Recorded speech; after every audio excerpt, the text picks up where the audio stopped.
Hello, hello, and welcome to today's episode of Talking All Things Cardiopulm. I am your host, Dr. Rachel Barisi. Before we jump into our episode, let's hear from our sponsor. You might already be familiar with the name, but if it's new to you, Jane is a HIPAA-compliant clinic management software and EMR, and the sponsor of today's show. Chasing down patients or clients for important information isn't anyone's idea of a good time, especially when there are forms to be filled, payments to be processed, and consents to be collected. That's why Jane has designed our user-friendly online intake form so you can gather all the information you need ahead of the appointment, whether that's health history, insurance details, or a credit card on file. Jane will even send a friendly reminder 24 hours before a patient's appointment if they haven't completed their intake forms yet, saving you from having to manually follow up. To see Jane in action, head to the show notes and click the link to book a personalized demo. And if you're ready to get started, use the code CardiopulM1MO at the time of sign up for a 1-month grace period applied to your new account. Thanks again, Jane. All right, welcome back. So I wanted to jump into some information about the new COVID variants because we are back in the middle of a summer surge. And I think it's important to stay up to date on the new variants, just even be comfortable with the names, and see if there's any changes in the pathophysiology of COVID-19 or SARS-CoV-2. And this was actually a little harder to find. I don't know if it was just me, but it felt like it was a little bit more difficult to dig into some of the detail this time. A lot of the pathophys that exists on SARS-CoV-2 is still from 2020, although there are some updated articles in 2022, and I even found one from 2023. But a lot of the newer research is actually in relation to the long-term problems that COVID has caused, whether it's long COVID itself, issues with atherosclerosis, issues with brain fog, fatigue, autonomic dysfunction, that kind of thing. So I did a little bit of digging, and I just wanted to make sure there wasn't any drastic changes in the physiologic process, because that is important for us to understand how things are being transmissed. Is that a word? How the transmission of COVID occurs, and if there's just any changes, because that will also lead to potential changes in symptoms. So I don't know if it's the good news, but the good news is there really isn't a ton of change on the big picture of COVID. I have some notes in front of me, but I just want to kind of have all my stuff out in front. But the actual virus itself is considered a positive sense single-stranded RNA with a spiked glycoprotein, the S protein. And we've heard a lot about the S protein, even in the media versus actual research articles and such. I think we're all sort of familiar with some of these words. And essentially, the S protein binds to the ACE2 receptor. And that ACE2 receptor basically breaks down wherever it is and will enter the bloodstream. So the primary place that this occurs is actually the lung. So it is spread via respiratory droplet and aerosols, and it is obtained via breathing it in. So the alveoli is really one of the primary places where transmission occurs, essentially. And so basically, once we breathe in said particulate, it's going to enter our system, bind to ACE2. At the alveoli, it will break down type 1 and type 2 pneumocytes.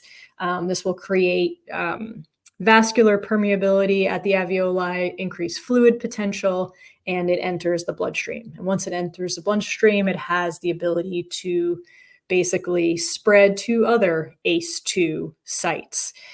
And as we know, the symptom list is long and varied. And I think this was something that really threw a lot of people early on as to why there was so much variability in COVID, its symptomatology and things like that. And I think the easiest answer really is to say it's because ACE2 is very available throughout the body. So we have the systemic response because ACE2 is located in the brain, the esophagus, the nares, the heart, the lungs, the GI system, even the reproductive system. So, and vessels, right? Like there's just so much variability in the immediate symptomatology as well as the long term problems that occur. And so basically, wherever the virus binds to the ACE2 is likely why you develop certain symptoms. There's still a lot of unknown as to why, with one variant, one person might have more of the runny nose cough, while another person might have higher fever or have more severe shortness of breath. There's still question about the individual response, and I think we keep learning more and more, and we keep seeing some changes with the variants. And it seems that some variants tend to have more of that congestion, sore throat sort of thing, while others are more high fever, chills, and then of course we have the no smell, no taste. In this current summer surge, it seems to be fever and chills seems to be high. Cough seems to be high. It seems to start with the runny nose, sore throat sort of thing. Fatigue and body aches is still on the list. Headache is still on the list. I'm hearing, and this part is anecdotal, I'm hearing less of nausea, vomiting, diarrhea, and I really haven't heard much about no smell, no taste in this most recent surge. I've been hearing more fever, more chills. I hear this quite a bit, usually kind of throughout, is I thought it was just allergies. I started with a runny nose, sore throat, that kind of thing. And so that kind of brings us to different times of the year. I think this is going to be one of those viruses that isn't just a winter virus. It seems to have this yearly summer surge. There's some theory behind that, whether it's because we've had really high temps and people are indoors more to get relief from the high temps, versus maybe people are traveling more and interacting and being in more crowded places. There's still a lot of question as to what the summer surge thing is about, but the virus exists pretty much throughout the year. And so you can get it at any time of the year. And I think that's part of also having a little self-awareness about how you feel. Midsummer, July, August isn't really a high allergy time. So if you are starting to have that runny nose, sore throat, congestion, maybe you were in a high populated area or traveled recently, it really is no harm in testing versus assuming that it's this and then all of a sudden, realizing it once you have the high fever. That's, just a personal commentary on that. I think it's better for the people around you, less risk of spread. And also, there's something about knowing that can be super helpful too. The winter is definitely harder, right? Winter, you're going to have flu, COVID, RSV. Last year, those three were like big high hitters, COVID and flu being more than RSV, but still available or still a possibility. And I found that last winter, there was less overall testing when you went to get checked out. I'm not really sure what that's about. I think they're really clumping together a lot of the respiratory diagnoses right now. It's like, well, you either have COVID, flu, or RSV. In my personal opinion, they shouldn't be treated as the same because they're not the same and how they spread and such. But it's sort of leaning that way, even with some of the recommendations. So what I have seen actually just recently is that they're doing some more home tests with like 3-in-1 type testing. So it's COVID, flu A, and flu B. I would love to see one with RSV as well. That would be just a great way to either articulate to the docs or just to know for yourself, right? I think it's important to know if you have COVID, especially for the long-term potential consequences. Like, in 2-3 months, if you're having this extraordinary fatigue and brain fog, but you don't have a documented date of COVID, that can be a little bit tricky and, maybe figuring something else out. So I personally think that it should have its own diagnosis. And although you do very similar things in helping to prevent spread of multiple types of respiratory diagnoses, I think they're different in the sense of like time frame of how long things last. So that's my opinion on that. So just for some knowledge of variant names, they do not make this easy. I'm telling you, whoever's in the naming department of COVID, I think we need like a marketing checkup in here. So JN.1 was the primary variant pretty much throughout the winter. So like right around Thanksgiving last year, December, January, February, March are all in this like JN1 variety. That was the primary variant. And so now they have these like additional cutesy names attached to them to show their mutations. So JN1 is considered a slip. And the slip is a capital S, capital L, IP. And what that is showing is that there is a mutation at site 455 of this variant, and it switches the L for the S. So slip, SL, IP. This is what I'm saying. It's not easy to keep track of these names. As you can imagine, this has now mutated more. And so the most current variants at this time are KP3, which is the most prevalent at the moment, KP2 and LB.1. And there's also KP3.3, 3.1. Hold on, it's on my separate page. KP 3.11 is the primary, 27% right now in the US. KP3 at 20.1%, LB1 at 16%, and KP 2.3 at 14%. So we have a couple of variants out there. The long and the short of it is that they are subvariants or descendants of the JN1, which are essentially subvariants of Omicron. So there's all these lineages, there's like a whole map of these variants that exist, but essentially it is like the grandchildren of Omicron, and JN1 are the parents right now. So these new variants that are currently out are considered the flirt variants, FL, and then again, capital RT. And so it's just showing where the mutations exist, getting into nitty gritty. This is definitely not my area of expertise, but there's a mutation at position 456 for the F for the L. So that's the FL part of flirt. And then there's another mutation at 346 where there's an R for a T. So there's like flipping flop. And so, the important stuff about this is that the virus is still mutating. It probably will continue to do this forever. In some situations, it might become less contagious. In some situations, it might become less transmissible. And in other situations, it can become more hardy, more, more severe in its presentation. So at this moment, it's not more severe. Pretty much most of the COVID cases are considered mild. I'm putting that in air quotes because mild still feels like crap.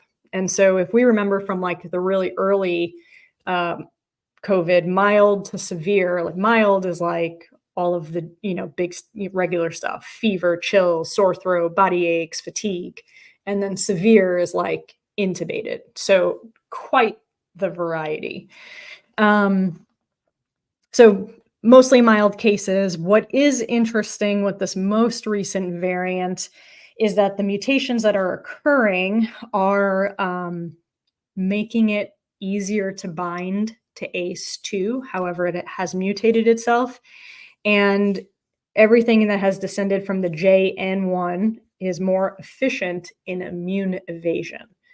So immune evasion essentially means that if you've had prior COVID, if you've had prior vaccines, this will evade that protection. So higher risk of transmission again. So they are expected to come out with the new vaccine in fall.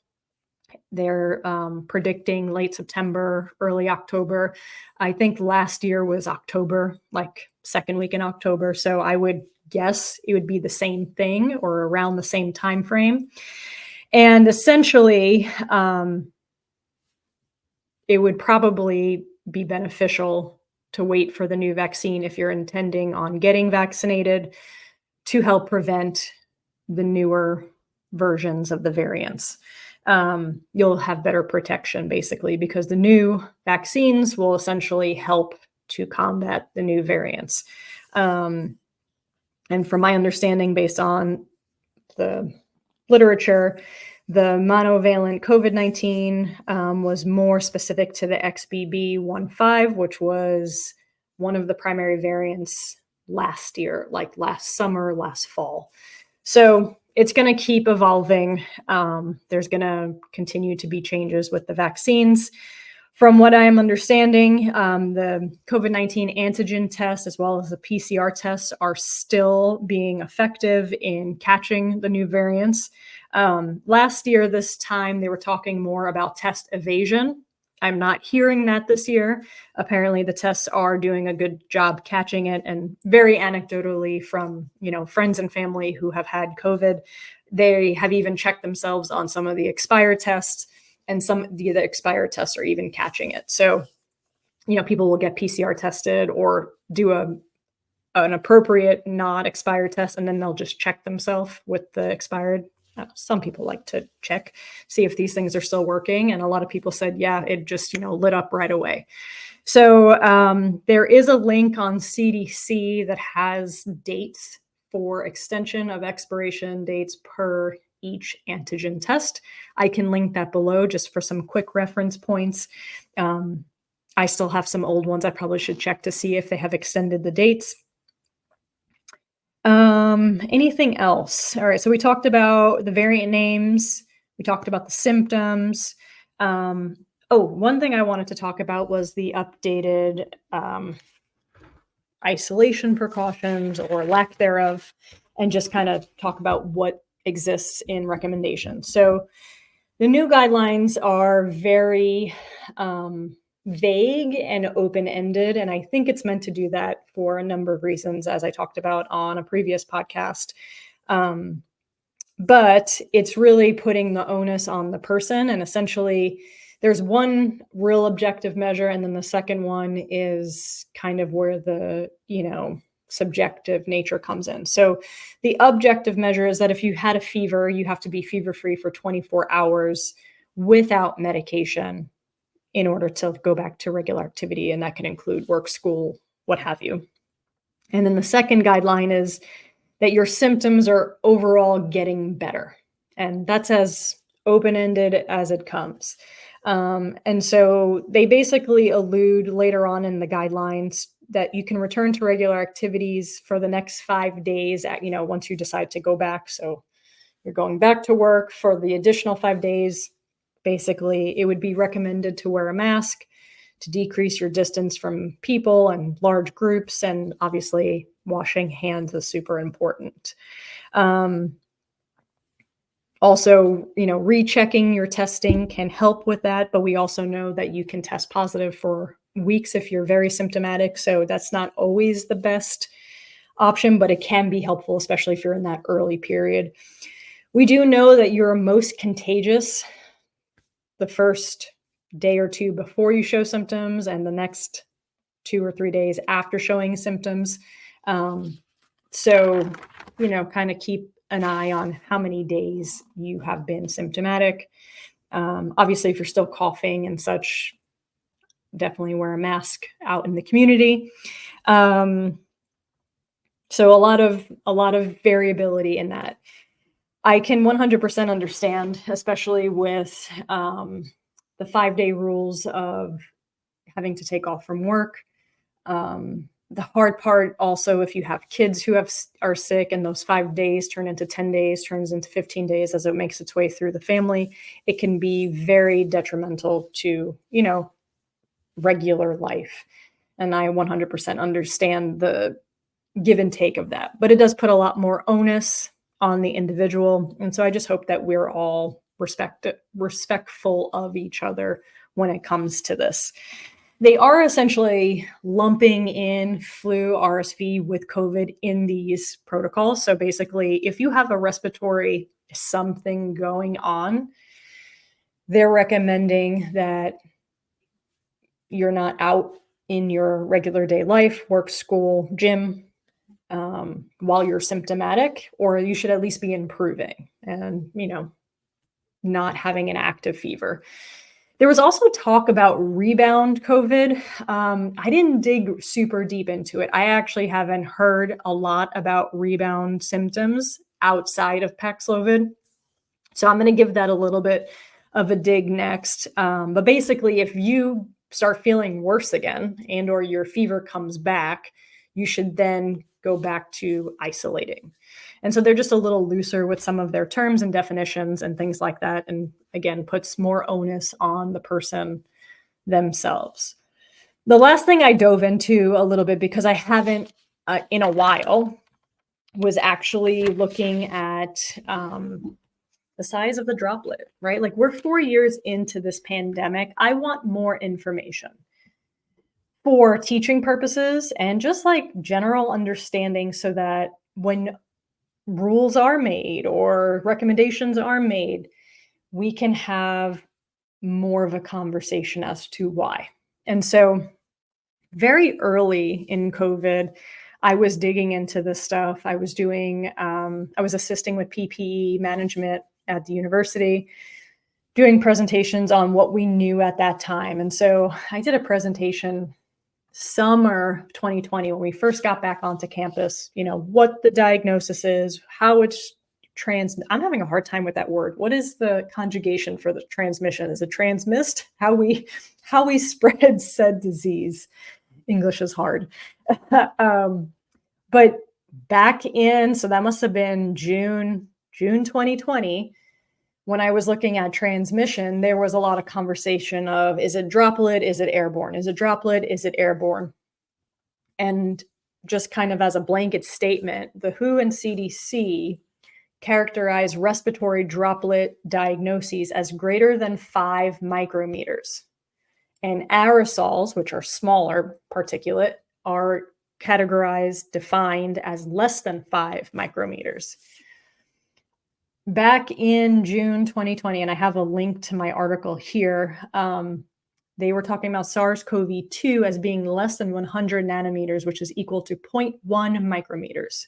So back in June 2020, there was conversation about size of droplet, and it was stated that it was 0.1 micrometers, which would fall in the aerosol definition, making it an airborne disease. There's still been a lot of controversy on respiratory droplet versus aerosol since this time. And early on, I could really understand lack of PPE, not having enough N95s, essentially making do with what was available and utilizing PPE where it was needed. I get that. This far out, I feel like we should have a better understanding of this. So I was surprised as I was digging again that there still isn't a ton of data research on size of the particulate. And even on the CDC website, it's like in the middle ground between droplet and aerosol. And they actually had a name attached to it. Novel air precautions was the terminology wrapped around it on the updated PPE recommendations. So, I'm just like, well, how big is it? It shouldn't be this difficult of, information to find out. And so a couple of the articles I was looking at were looking at size of particulate. And sorry for the paper turning. I have some notes written down. One was a case study, and it was actually a super interesting case study. I know we can't put a ton of weight on a case study, but it was a case on one person who had just been diagnosed with COVID, and then they followed that person for, I think it was 4 or 5 days, and they had them talk, speak, breathe, sing for 30 minutes in a room, and then basically check the air and particle size. And in that specific case study, there was a lot of interesting information. And I think if this was done on a bigger scale would be a great study. Um, so they basically measure the particulate of one single person with known COVID. They were able to track when they were diagnosed and then like how many days out. And the range of particulate size was between, in total, the 4 days was the majority were less, the average was less than 4.5 micrometers, which again fit the definition of aerosols.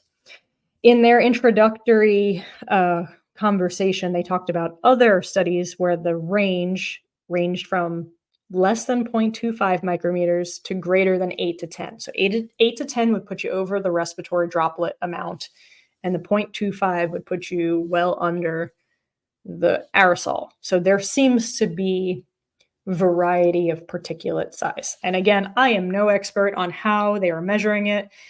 Wild study reading the methodology. They like extract it. It almost sounds like they dehydrate it, take the water vapor out, and then they assess it. That's well beyond my scope. But the other piece that was super interesting about this, in this case study, the range was from 0.94. Hold on, let me back up. The total range was 0.34 to greater than 8.1 over the course of 4 days. But what they were showing was the concentration of the RNA in the particulate size, which is also something to consider. How long does said particulate stay infected? Because time that it's suspended and infected would also increase transmission. So that was interesting. They looked at the amount of concentration available in the particulate, and the highest RNA concentration were in the 0.94 to 2.8 micrometer particulate. And then the other thing I really liked was that they looked at the concentration of the particulate as well as size in each consecutive day. And the concentration was highest on day of symptom start and decreased every day thereafter. So obviously there's a high variability between people on level of infection time, but if we could make this study or this case study on a bigger scale, this would be great information. You get particulate size, you get concentration of said RNA, which would equal infection, transmissibility. That would be awesome. It would help with the how many days are you really contagious, right? So I think there's still 4 years in, there is still a lot to be determined. The general consensus on the world of PPE is that it seems to fall somewhere between Droplet and airborne, and I think you have to respect the airborne, in my opinion, based on the things I have read over the last 4 years. It seems to be a smaller aerosolized particulate, which would make me lean towards the airborne precaution. So N95 plus eyewear. And it also can be transmitted via fomite. So if I cough on a pen, remote, doorknob, what have you, and I was then going to touch that, that would be able to spread said infection. So hand hygiene is super important. High quality mask, super important. Eyewear, because the eyes are another mucosal organ, super important. So I think that's going to be a debate for a long period of time. How long we should be isolating is still kind of this guesstimate range. Again, I have my original lecture up here, and the amount of viral shedding was typically 2 to 7 days, which can be as long as 10 to 14, with the incubation period being average 5 to 2 days. So in June 2020, that was the information. I don't think it's changed that much. And I think 5 days is probably that close marker as to how that virus is shedding, depending on how severe your symptoms are. So still a lot of variety. In my opinion, if you are still actively coughing, feeling crummy, please wear a mask in public. You don't know what other people have around you and their level of risk. And, it's just spreading and all that stuff. So do your due diligence, do the best that you can. And when in doubt, high quality mask is super beneficial. So hopefully this was a good update. The long and the short of it is that we have lots of variant names. It's going to continue to mutate. The names right now that are around are your KP331, your KP3, your KP2, your LB.1, which are descendants of JN1 and Omicron.